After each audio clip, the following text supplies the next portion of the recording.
Hello guys, welcome back to my new channel.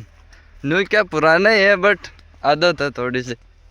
अभी हमें चाय की पत्ती के खेतों में, ये है आसाम। बहुत ही ब्यूटीफुल जगह है, कन्याकुमारी वाली व्यू आती है। चेक द,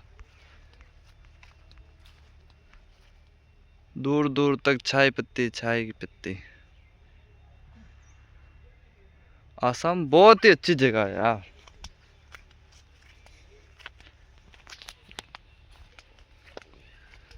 अगली ट्रिप हमारी है मनाली। अभी है हम आसाम। लाइक करो, कमेंट करो, शेयर करो गाइस, सपोर्ट करो।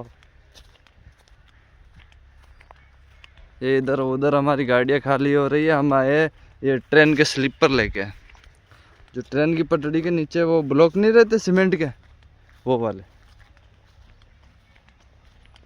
तो गाइस लाइक करो, कमेंट करो, शेयर करो। आपका भाई रवि।